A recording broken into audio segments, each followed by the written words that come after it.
Assalamualaikum dan selamat sejahtera, bersama lagi dengan Cikgu Waridah dalam Perniagaan Tingkatan 4, Bab 1 Tujuan Perniagaan dan Pemilikan Perniagaan, Subtopik 1.1 Tujuan Perniagaan.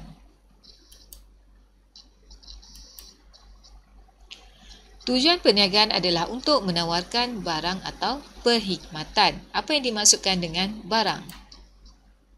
Barang adalah item yang dapat dilihat, disentuh atau dipegang. Okey, contohnya, itu gambar di sebelah ni kita lihat.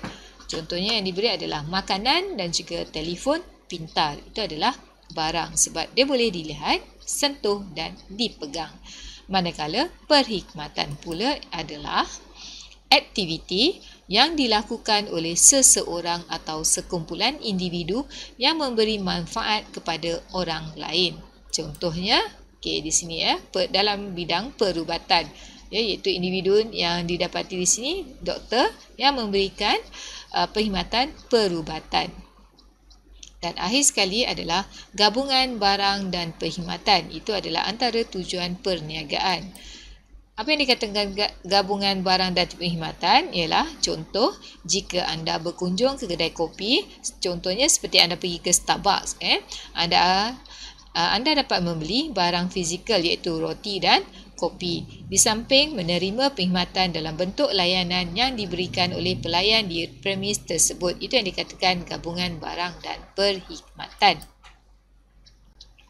Tujuan perniagaan seterusnya kita lihat, dia terbahagi kepada dua, iaitu organisasi bermotifkan untung atau kita sebut OBU, iaitu terlibat secara langsung dalam aktiviti pengeluaran dan penjualan barang dan perkhidmatan dengan objektif utama iaitu untuk mendapatkan keuntungan. Itu adalah organisasi bermotifkan untung.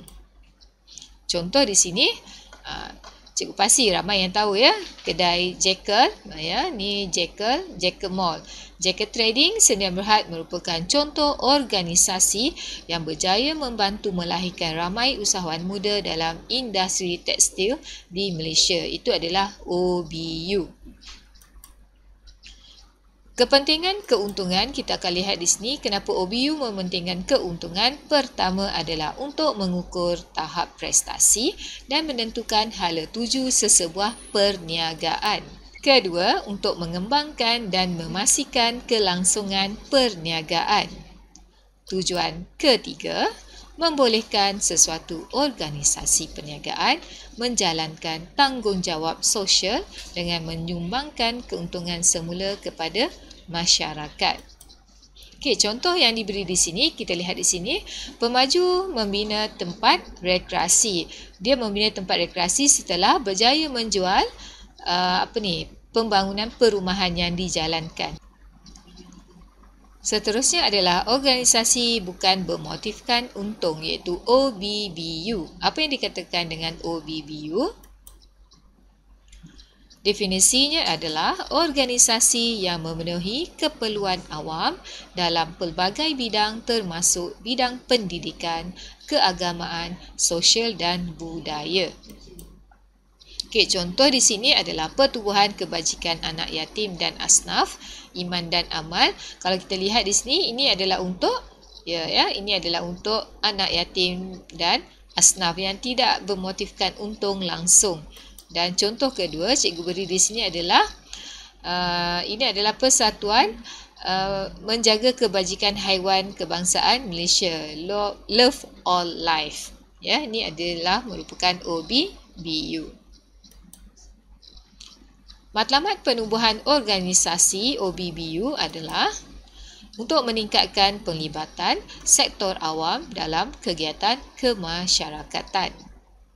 Yang kedua, menyediakan ruang dan peluang untuk semua golongan melibatkan diri dalam aktiviti yang boleh membangunkan masyarakat kurang berkemampuan. Contoh tadi kita beri adalah anak yatim, Pertubuhan Anak Yatim untuk membantu anak yatim dan asnaf. Ketiga, membantu golongan yang kurang berkemampuan untuk mendapatkan perkhidmatan. Matlamat seterusnya adalah memastikan nasib setiap insan yang memerlukan bantuan terus terpelihara dan terbela. Okey, contoh di sini, ini adalah rumah anak yatim, ya, di mana Pertubuhan Kebajikan menubuhkan rumah anak yatim untuk membantu anak yatim yang terdapat di sekitar kita agar nasib mereka terbela, ya. Okey, kaedah perniagaan bagi organisasi bukan bermotifkan keuntungan ataupun OBBU. Pertama, kaedahnya adalah secara percuma, iaitu sesetengah barang dan perkhidmatan disediakan secara percuma. Biasanya disediakan oleh kerajaan atau pertubuhan bukan kerajaan, iaitu NGO. Okey, contoh yang diberikan di sini adalah Mercy Malaysia, di mana menyediakan bantuan perubatan serta barang keperluan harian secara percuma apabila berlaku bencana alam seperti gempa bumi atau banjir. Kaedah yang kedua adalah dengan jualan pada harga kos, iaitu tiada sebarang keuntungan yang diperoleh oleh penjual. Okey, contoh, peserta bengkel di pusat kulineri dibekalkan bahan pada harga kos. Contoh macam college community, kalau kita nak pergi buat bakery, kali dia menawarkan package untuk membuat bakery RM10 sahaja, iaitu pada harga kos. Kalau ikutkan kalau di luar sana memang tak dapatlah harga RM10. Okey, yang ketiga, jualan pada harga di bawah kos. Okey, ya, iaitu harga yang dikenakan adalah lebih rendah berbanding dengan kos sebenar. Itu adalah kaedah perniagaan bagi organisasi bukan bermotifkan keuntungan. Ada 3 kaedah. Baiklah, sampai pada gerak minda yang kedua. Berpandukan pengajaran guru tadi dan buku teks, sila buatkan nota 1.1 tujuan perniagaan menggunakan peta ITING. Sekian, terima kasih. Jumpa lagi.